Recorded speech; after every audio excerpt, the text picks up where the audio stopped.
Hi friends, നമുക്കിത് 4 മണി ചായക്കൊപ്പം ഒരു കടച്ചക്ക fry ഉണ്ടാക്കാം. കയ്യിൽ കുറച്ച് എണ്ണ തേച്ച് നമുക്ക് ചെത്തിയെടുക്കാം. അതിൻ്റെ കറ കയ്യിൽ പറ്റാതിരിക്കും.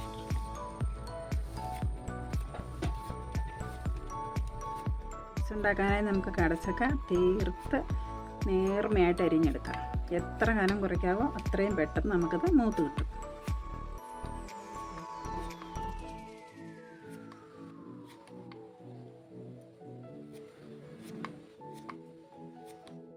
അരിഞ്ഞു വച്ചിരിക്കുന്ന കടച്ചക്കയിലേക്ക് നമുക്ക് എന്തൊക്കെ ചേർക്കണം? നമുക്ക് കുറച്ച് ആവശ്യത്തിനുള്ള ഉപ്പ്, മുളക് പൊടി, മല്ലിപ്പൊടി, മഞ്ഞൾ പൊടി, കുറച്ച് മീറ്റ് മസാല ഇത്രയും ചേർത്ത് ഒന്ന് നമുക്ക് തിരുമ്മിയെടുക്കാം.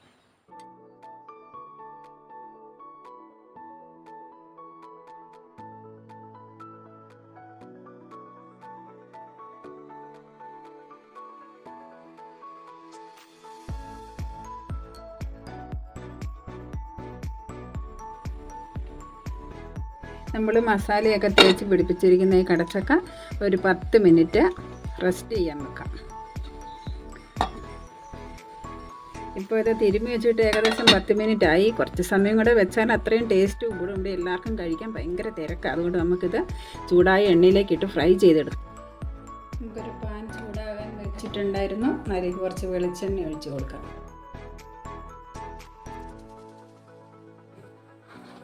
നമ്മുടെ എണ്ണ ചൂടായിട്ടുണ്ട്. നമുക്ക് ചൂടായ എണ്ണയിലേക്ക് ചിപ്സിന് നല്ല ടേസ്റ്റ് കിട്ടാനാണ് നമുക്ക് ചിപ്സ് ഇട്ട് കൊടുക്കാം.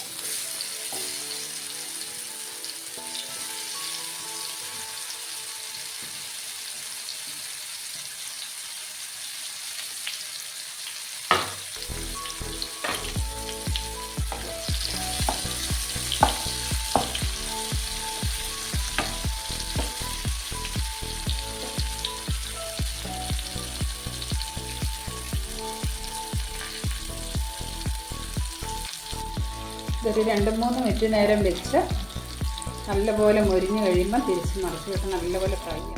ഏകദേശം ഫ്രൈ ആയി വന്നിട്ടുണ്ട്. നമുക്കൊരു ശകല നേരം കൂടെ ഒക്കെ ഫ്രൈ ആയിട്ടുണ്ട്. നമുക്കിത് പാത്രത്തിലേക്ക് മാറ്റാം.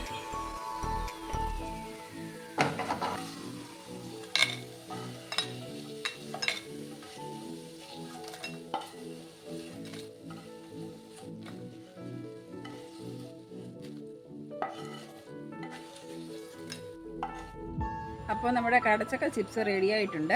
ഈ ചിപ്സിനൊപ്പം കഴിക്കുന്ന കാപ്പി ഒരു വെറൈറ്റി കാപ്പിയാണ് കേട്ടോ. ഇത് കാപ്പിപ്പൊടി കൊണ്ടുണ്ടാക്കിയ കാപ്പിയല്ല. ഇതെന്ത് കാപ്പിയാണെന്ന് അടുത്ത വീഡിയോ ഞാൻ പറഞ്ഞു തരാം.